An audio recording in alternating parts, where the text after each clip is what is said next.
Welcome back to the 29th episode of the Dear Young Men podcast. In today's episode, we are going to talk about your mindset, how to fix it, and how to look at the world positively on Dear Young Men.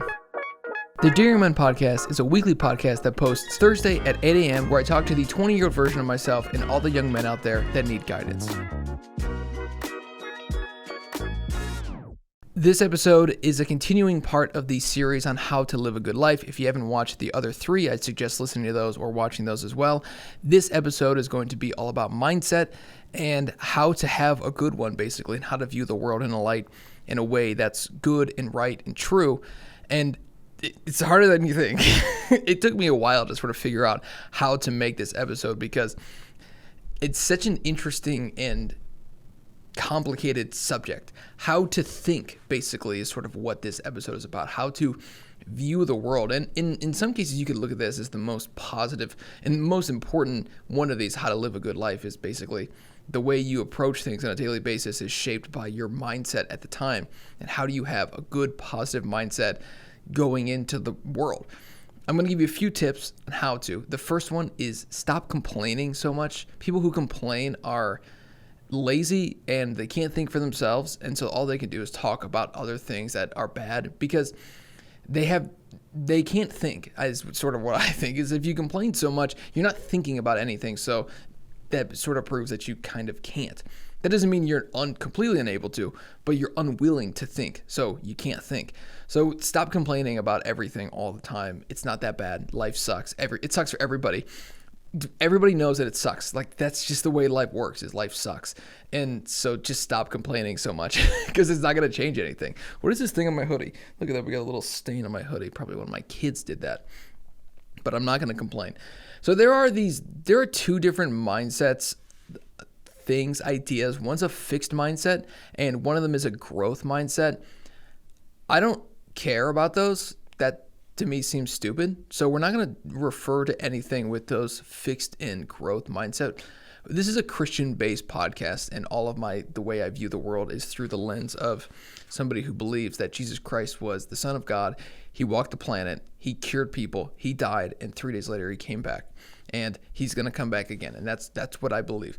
So if that's not interesting to you, leave, because that's the whole thing of this podcast is basically how to change your mindset so that way you can live a decent life, because the life here is fleeting, but there's obviously a kingdom much greater coming. So for this, we have 20 questions or so, about 11 questions or so that I asked AI to give me about mindset questions. I asked for 20, only 11 of them were okay. The first one, what is mindset and why is it so important? I think that mindset is the way that you approach the world, the way you interact with the world around you, and how the world interacts with you. I think that there are three versions of it. There's a negative mindset, when that's where the world happens to you. So if you don't have any money, it's because things have happened to you in your life that have caused that, and there's no way out of it because the world is against you inherently. There is a positive mindset, which is the mindset that I would suggest going with, and that's the mindset where I'm poor now, but I'm not always going to be poor. Or I'm fat now, and I'm not always going to be fat. I'm not fat because somebody made me fat. I'm fat because of the decision that I made, and I have control over my life. And obviously, as a Christian, I believe you have free will. And I know some people don't believe in free will, but free will is a very real thing because you can make decisions on a daily basis. And I think that if you don't believe in free will, like, I don't know how somebody could live if they just thought the decisions were just being made for them. Like, what's the point of even being alive if you're not even controlling yourself? So we have free will, and it's how you choose to view the world. And then the other version is just kind of nothing. Your mindset just like, oh, whatever, I don't really care about anything. And if that's the case, I don't even know why you're listening to this podcast. Next, how does our mindset affect our thoughts, feelings, and behaviors? If everything sucks, then everything sucks. If everything doesn't suck, then everything doesn't suck. And so what I mean by this is that if you get out of bed and you stub your toe, person A with negative mindset is going to say, this just always happens to me. My life sucks. This is just the beginning of a terrible day. And the rest of the day is going to suck for them because that's how they enter the day. The next person stubs their toe and goes, damn it, that hurt. And they're just going to say, that was so stupid. I shouldn't have done that. I know that that's there. Why'd I stub my toe? And they're going to move on with their day. So the guy who stubs his toe, if you want to have a positive mindset, what you should do is stub another toe and say, this is great. I love stubbing toes. And then maybe break your leg on the way down the steps. That's a positive mindset. If you don't want to be a psychopath, though, another way to look at it would be to stub your toe and just think, dang, that sucks. That's okay. Bad things are going to happen, but I'm going to move on. And that person, the rest of their day is not dictated by this one action that happened earlier in the day. And so for me, I'm always trying to just think about things in terms of the bigger picture. At the end of the day, none of the stuff, the daily malaise that we all go through, none of it really matters because this world is fleeting. And so long as we're building up treasures in heaven, the things that happen here on earth, while yes, we want to live a good life and bring other people to live that good life with us, at the end of the day, it's like life here is fleeting and it can be very hard and your burdens can weigh heavy on you. And so I'm going to read you this verse, and this verse I've been reading this a lot, and I keep telling myself this. This is Matthew 11:28 through 30. This is Jesus. Come to me, all you who are weary and burdened, and I will give you rest. Take my yoke upon you and learn from me, for I am gentle and humble in heart, and you will find rest for your souls. For my yoke is easy and my burden is light. That to me is one of the most profound things that Jesus says, and recently it's been really affecting me reading that. I mean, I don't want to say it, but I'm going to say it. And today I listened to that in the car about 30 times, and I started crying because it come to me, all of you who are weary and burdened, and I will give you rest. And that is just like when you're having a bad day and you stub your toe, if you can go back to Christ and you can go back to Jesus, then you're going to be okay, because his yoke is easy and he is humble in heart, and all you have to do is go to him. Can you give an example of how a negative mindset can hold someone back? Obviously, we talked about stubbing your toe and you carry that for the rest of your life in that moment. A negative mindset isn't necessarily about that, though. It's doing things for a negative reason because somebody told you you can't. I'm doing this because this bad thing happened to me once and I'm going to get revenge on that person. It's like being rich in heaven versus being rich on earth. Is even like having a lot of money now does not make you a rich man, does not make you wealthy. Your kids love you. Do your kids talk to you? Do you have children that are willing to, the second you get off work, give you a hug and a kiss and say, hi, Dad, blah, blah, blah, blah, blah? Is that the life that you're living, or are you living a life that's more sad and more about me? I think a wealthy, positive mindset is a type of mindset where you want to take on the burden of others.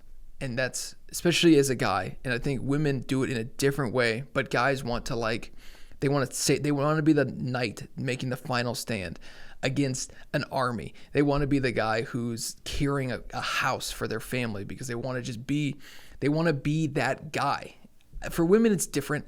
I can't really tell you how it is for women. I've seen what my wife does. She would probably do a much more elegant job of explaining it.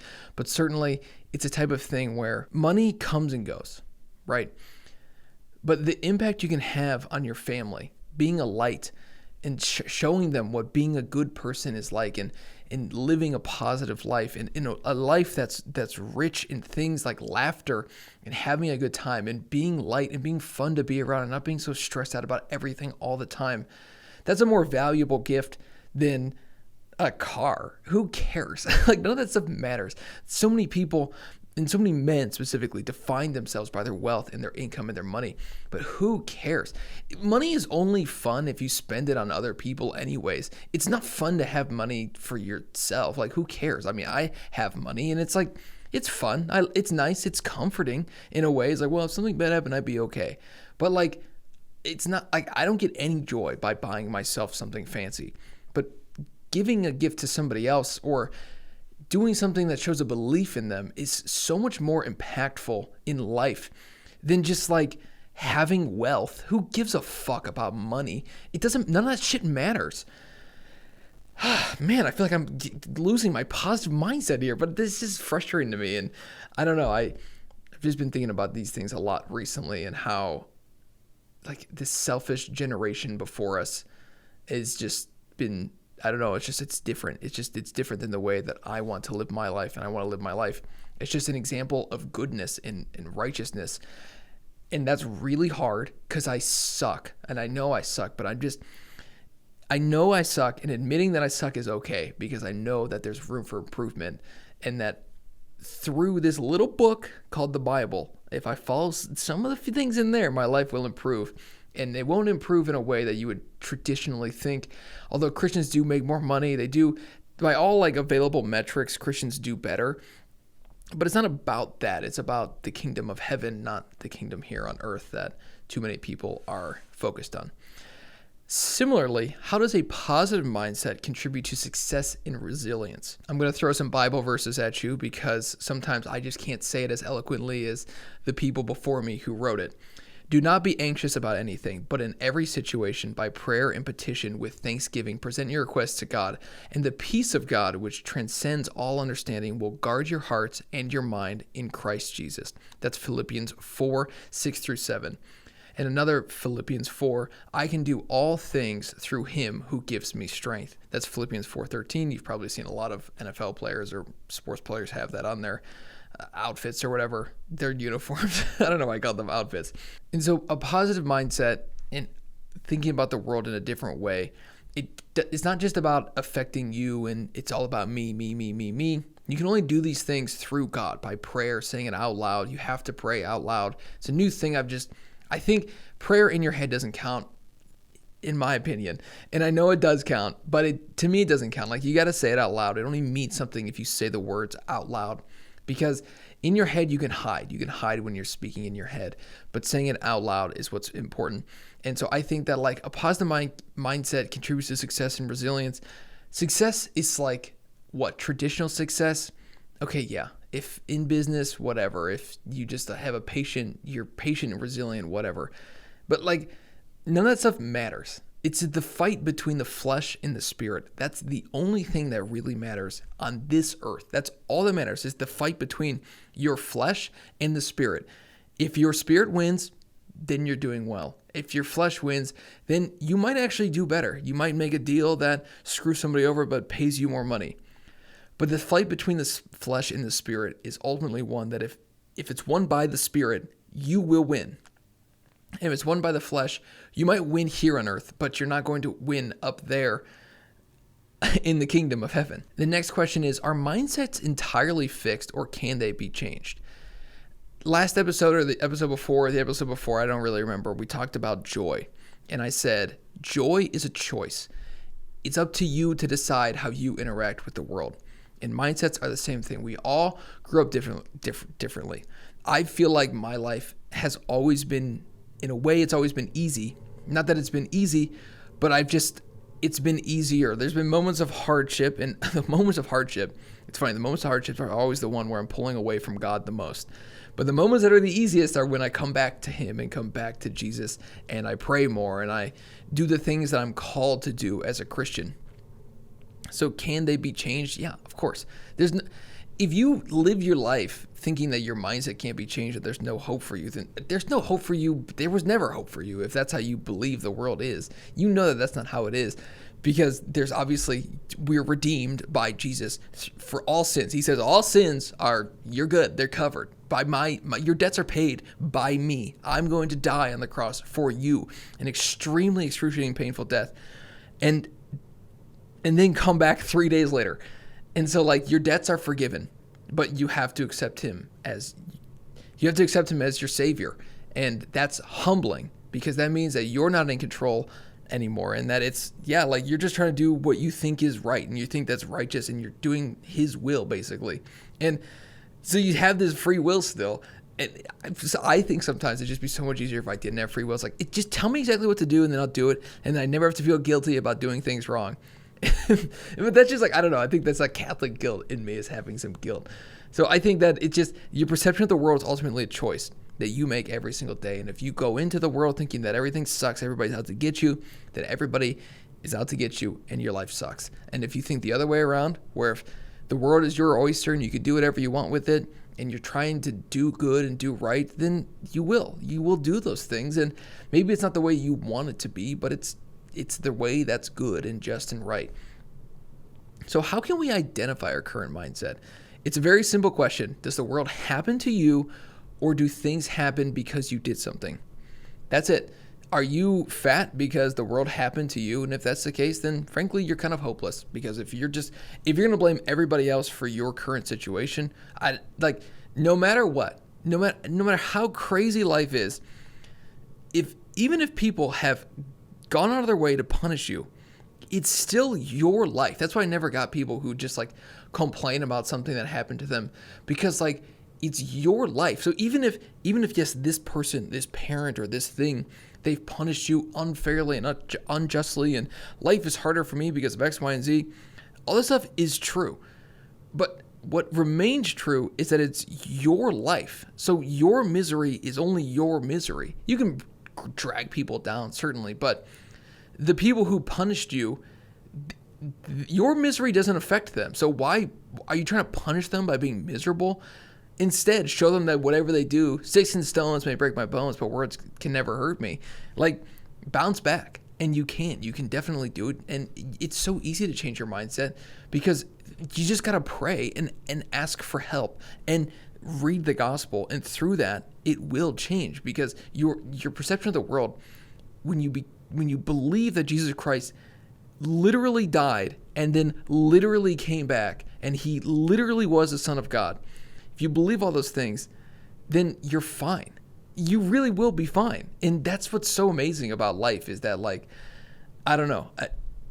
To me, it's very comforting knowing that some guy loved me so much that he was willing to give his life for me all these years ago for my sins, and they're forgiven. And all I have to do is continue to repent and continue to do better and better and better. And I will, and he's helping me do it. I've talked about this before, but I've always thought that belief in God is like a river. And it's not a river that the river is flowing one way. And it might not be the exact way that you think you should go, but God knows what's best for you. And so you can make progress fighting against the river and swimming against it and swimming across it, whatever it may be, going to different places, going in different directions. You can do it. But it's a lot easier if you swim downstream than it is if you swim across stream or upstream. And so that's how I've always looked at it.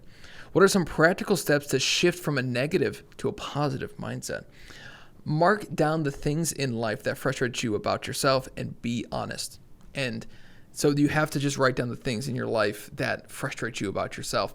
In the past, for me, it was I complained a lot. It's the only way I could feel like I could talk to people is by complaining to them. And those conversations seem fine in the moment, and then you leave and you go, I feel disgusting right now. And so that was a big thing I started working on, and I don't try not to complain about anybody. Maybe in this podcast I complain about people in general, but not direct people where I'm complaining about them behind their backs or anything like that, because that's just a terrible way to live. Also, just other things about you, my weight. I want to lose some weight. Do I work as much as I should work or could work? Do I spend too much on my phone? Whatever it is, write down everything in your life that you want to change and then work towards changing them. You're not going to change everything in one day. You're not going to fix all your problems in one day. Stuff takes a really long time, like years and years, 5, 6 years, 10 years, 20 years, a lifetime for some people and for everybody, really. And as you write them down and you start going through them, write down ways to fix them, write down maybe why you think that way, and just you can begin to change the way you view the world. You won't do anything really unless you pray, though. So you have to pray out loud, and you have to pray out loud. Cross your hands or go like this, fold them or cross them, whatever you have to do, and pray. And you have to do it out loud, and it's very humbling praying out loud and saying, hi, God, I suck at these 12 things. Please give me help. But it does work, and maybe it doesn't work the way that you think it will work. And I'm just sometimes I just feel like I want him just to, I said this recently, I said, just sit down next to me and tell me what I should do so I can just do it. And that's just not how it works, even though that's how I would like it to work. So for a day, just be positive, be truly positive. So if somebody's doing better than you, say congratulations, you're doing better than me. I'm happy for you. If somebody's doing worse than you, help them up to your level. You want people to surpass you, basically. You want people to do well. You want to be I used to have this thing, and I was really good at golf, and I was really competitive. And so I used to tell my team, I used to say, if I want you guys to beat me, because if you beat me, our team, we will win, because I'm the best. And that was arrogant and cocky, and I should have said that. But that's a decent mindset, other than the arrogance part. It's a decent mindset because you want to help pull people up. And I always was trying to help people with their swings. But in real life, you want to help pull people up.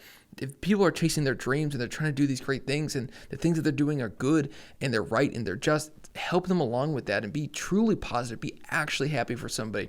Hey, I lost 10 pounds. That's fantastic. Not, oh, really? Did you do it healthy or did you do it unhealthy? Just be truly happy for them.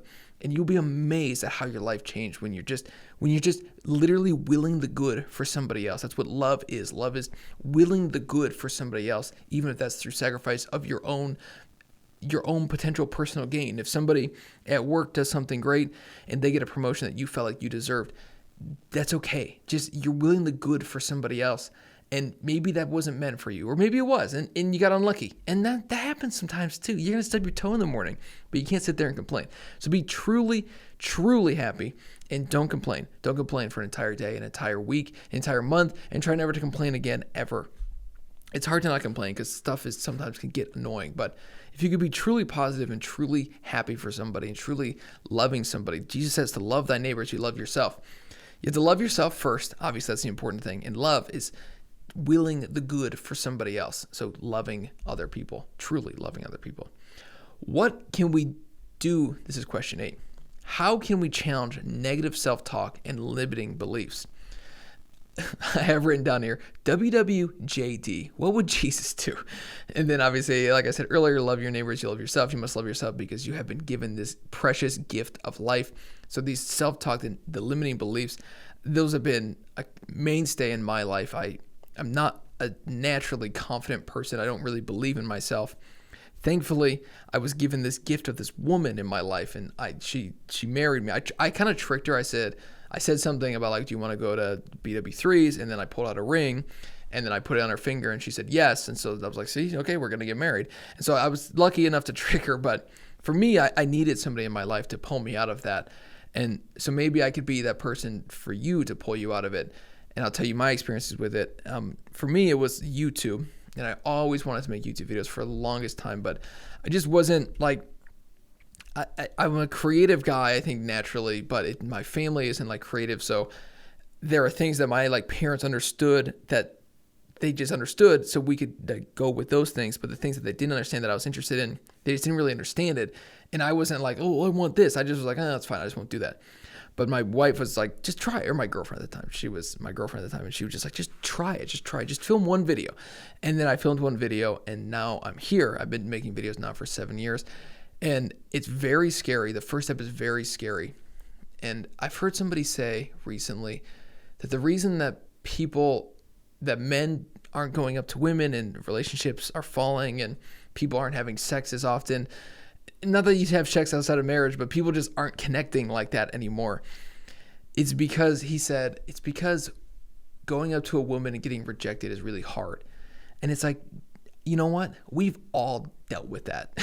Every guy who's had a family, who's had a girl, who's had a wife, like those people, a girlfriend, I didn't mean a girl, because I have 2 girls. I guess that's part of it. I did have to get rejected. You have to get to, that's like, it's like the, you know what I'm saying? Like the birds and the bees type thing. Anyways, but it's like rejection. Every guy has ever that's in the world has dealt with rejection. So just do something and get rejected in person. Like go up to the next time, guys, if you're looking for a girl, here's some advice. Go up to the hottest girl you see and ask her for a number. Just say, hey, I think you're really cute. I'd want to go out with you sometime. And she's probably going to say no. And then you'll realize after that it wasn't that bad. Nothing's going to happen. Like literally, although it's like, I just imagine somebody like doing that and then like a meteor hits the planet. They're like, Scott. No, but seriously, nothing bad's going to happen. Trust me. I mean, my wife might not want to hear it, but frankly, I asked several women for their numbers, and I think a couple rejected me, or a couple were like, yeah, later. And then it's just like, okay, they just weren't interested, and you just move on. And you realize it's like not a big deal. It's not a big deal to ask a girl for a number and get rejected, and none of that stuff is a big deal. It's awkward, but it's not a big deal. Would you rather be the person who dies alone and thinks to himself like, Well, I'm glad I did this because I was so afraid. Would you rather be the person who has the family that they've always wanted and does the things that they always want to do because they just weren't afraid? And even if they were afraid, they just said, screw it, I'm just going to do it. I'm just going to do it. I don't care how afraid I am. I'm going to do it. And that's life. Is like the people who do stuff can look at fear in the eye and say, I can do this even if I don't want to. And the people who don't do anything look at fear and they cower in fear. And that's, honestly, it's kind of like an unchristian way to live, to be afraid of fear, because what's there to be afraid of? The guy died on the cross for you and came back. So what are you afraid of?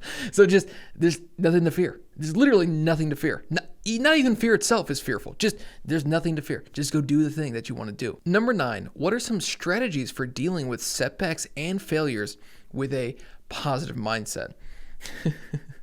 What are some strategies for dealing with setbacks?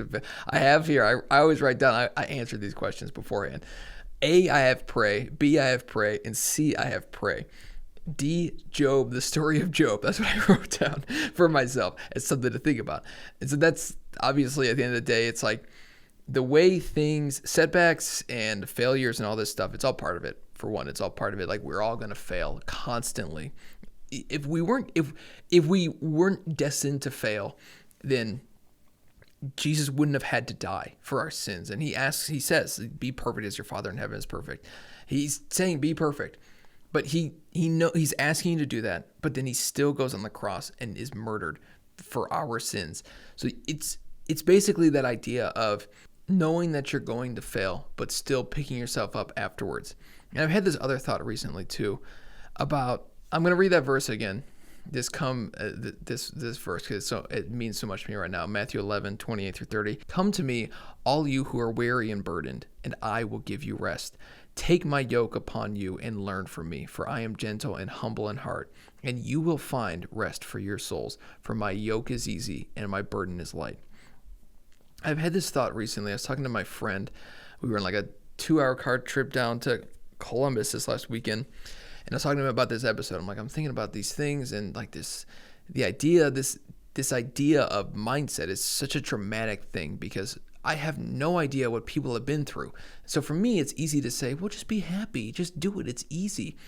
And it does seem easy to me, but I've had a remarkably lucky life. And would everybody look at my life and say that was lucky? No, probably not. But I have had a blessed life, and I've had a very lucky life. And it's only through Jesus and God that I've been able to have that lucky life. But I was thinking like so much about that. We were talking about that fear, that idea, because he's getting married here in like a couple months. And obviously I've been married now for 5 years. 5 years actually in like 3 days, 3 days exactly. And my wife and I are actually doing another marriage. It's like a marriage confirmation within the Catholic Church. So for our 5-year anniversary, we're doing that, which is kind of cool. Anyways, not that it's about me, but so we were talking about this, and we were talking about that fear, that idea of being the guy who, would you rather be the guy who's 65 years old and alone, and well, at least I wasn't scared ever, or at least I let my fear dictate my life. Because had I gone up to that girl, that could have been good, that could have been this. Your whole life of could have beens. And then obviously we're talking about like us, like we did the thing. We went up to the girl, we asked her out, we got her number, we took her on a date, we connected with her, and now I have 2 kids, and I've been married for 5 years, and I've been with Carly now for 9 years. We started dating back in 2016, which is crazy. I feel like an antique. So anyways, we were talking about this idea, and I think ultimately, like, the thing I think about a lot as a guy especially is, for men, this is specifically for men, because women it's different. For men, no person is going to come help you. If you fail and your life sucks, like nobody's coming to save you. If you just sit there your whole life and you never pray, you never reach out, you never do anything, like nobody's coming to save you. Nobody's coming. Your life's not going to fix itself. And for women, it is a little different, because, women are pretty and men will do anything for a woman and give them a good life and yada, yada, yada. We know that. But men, it's like, you're not pretty. You're not pretty enough for somebody to come pick you up off the street. Like, I'm sorry. So like nobody's coming to help you. So it's on you. You can do it. And I look at that as like not a thing that I'm afraid of, but it's so great. My successes and failures are solely on me. If my life sucks, it's my fault. If my life is great, it's my fault. And the other way, it's my doing. And so like nobody's coming to save you, but that's okay because you can save yourself through Jesus Christ. And that's the problem with self-development is you get into that like me. You can save yourself through Jesus Christ. That's why we say pray. Nobody's going to help you. No person is going to help you. They're not just going to come out of the woodwork. But if you pray, you actually will get help. But prayer is helping yourself. You can't. The person who never helped themselves never prayed. So that's the thing, though. It's like your life, it's you. You're the one that deals with it, and you're the one that's going to have to figure it out.